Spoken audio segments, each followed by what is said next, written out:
Hurricane Ian struck the southwest coast of Florida at a Category 4 storm, bringing on 150-mile-per-hour winds and a lot of rain along with it. It left a path of destruction not only in Florida, but also all across each and every single landfall it made. And many rescue teams out there still performing operations in the state of Florida. One of those teams is Project Dynamo. They're helping lead that across the state of Florida. We do have one of the co-founders joining us here on Live Now from Fox, Brian Stern, joining us here. And Brian, we appreciate your time. I just want to kind of talk about your living there in Florida. What did you really feel like leading up to that hurricane you were going to be doing afterwards? Because obviously you were trying to prepare for this incident as well.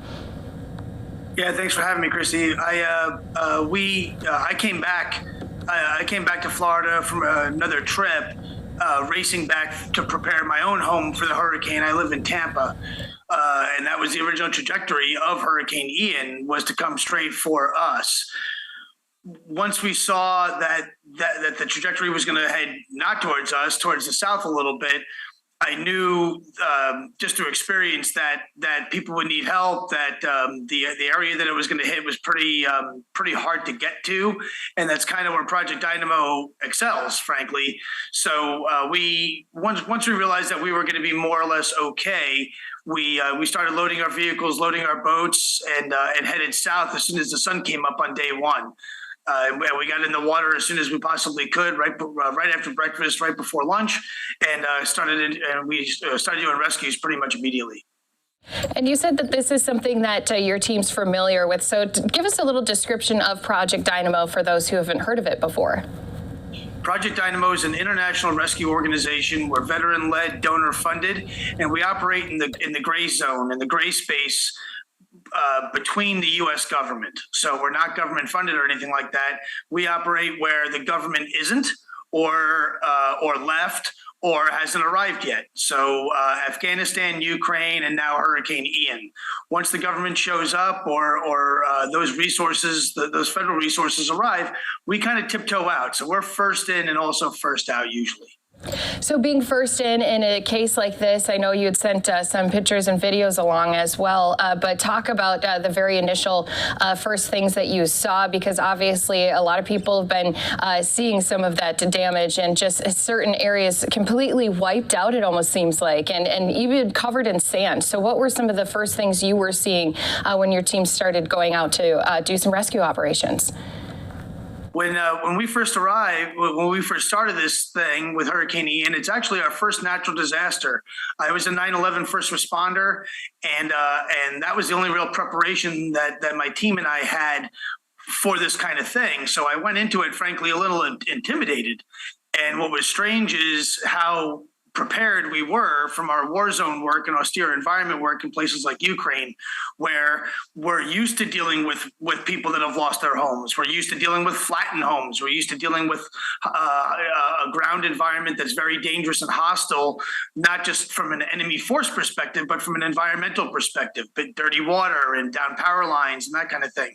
And that is what Southwest Florida looks like. It looks like the Russians came and bombed it mercilessly, the same way we've seen in parts of Ukraine. Houses are flattened. Whole houses are actually gone. Very common to see a damaged house next to a slab of concrete where a house used to be and isn't there anymore. Very common. So the destruction is catastrophic.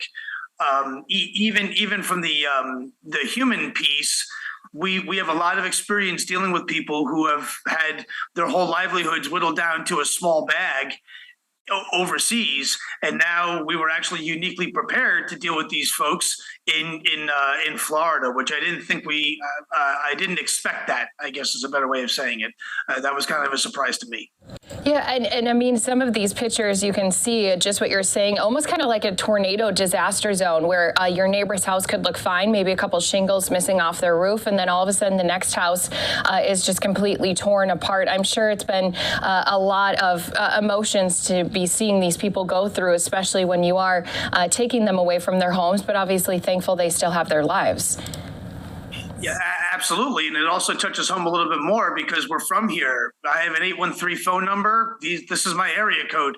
So oddly, I was just in this area about a week and a half before the hurricane for a series of meetings.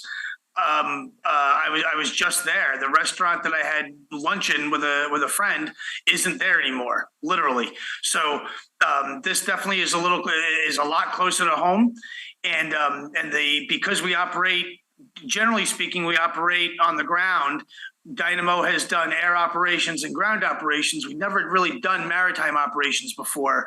My team and I have a lot of experience working in the maritime environment, but water is scary. Water will kill you.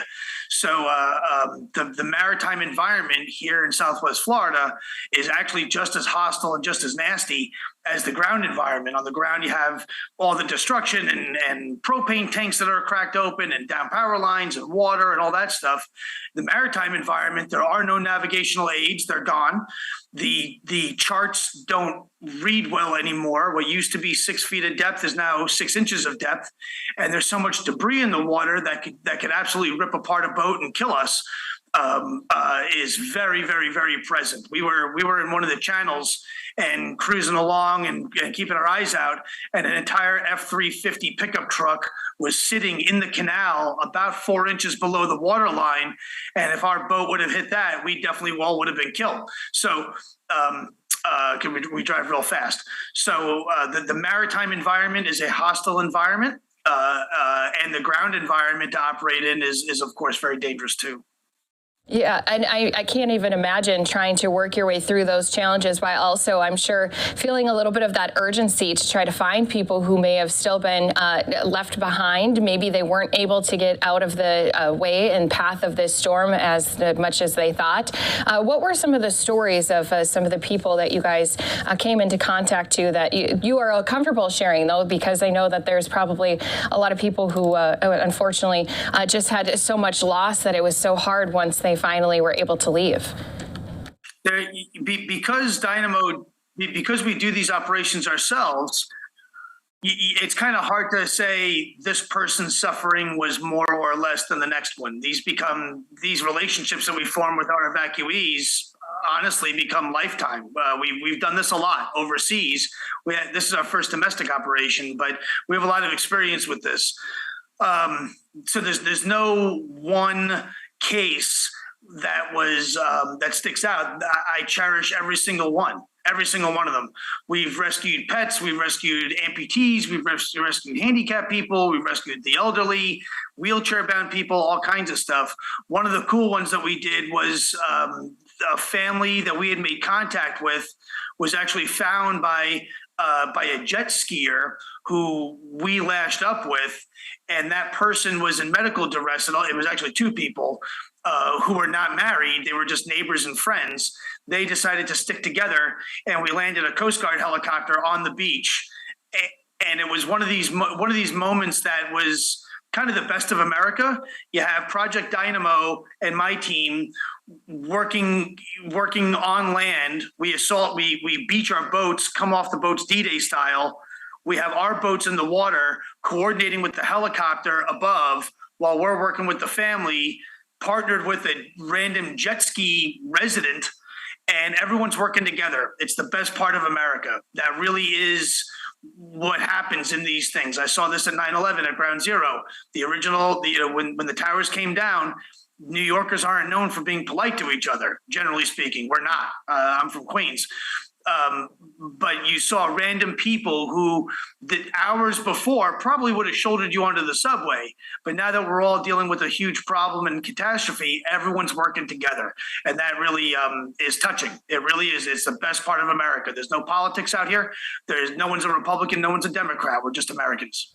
I think that's very true, especially after we do see, unfortunately, like a tragedy strike, this one caused by Mother Nature. So nothing that we could have prepared for or, tried to avoid. But now here we are picking up the pieces after. And obviously you have a big team behind you. So I'm sure that when you guys said, hey, Project Dynamo is going to be sending some people out to help with this recovery, to help with the rescues, work with, the Coast Guard and others, I'm sure there's a lot of people in your team who didn't even give it a second thought before they said, yep, I'm ready to go.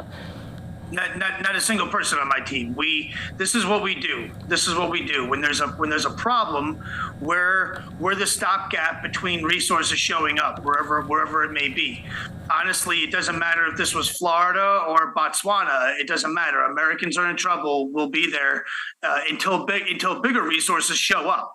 And once they show up, then our kind of mission is done. We're the first on and we're the first out. So as you guys are continuing to help those in Florida, what are you looking ahead to here in these next few days and even weeks to come? Well, the mission in Southwest Florida has largely transitioned from search and rescue to recovery and humanitarian relief, which we're going to support. We help out wherever we can. We have a pretty good network. We have an awesome network. We have a lot of resources and that kind of thing. But we are a rescue organization. So once the rescue piece is done, we kind of tiptoe out a little bit and help out where we can, but we take a backseat role, which is exactly what's happening. I go back down south on Monday to work on a couple of projects.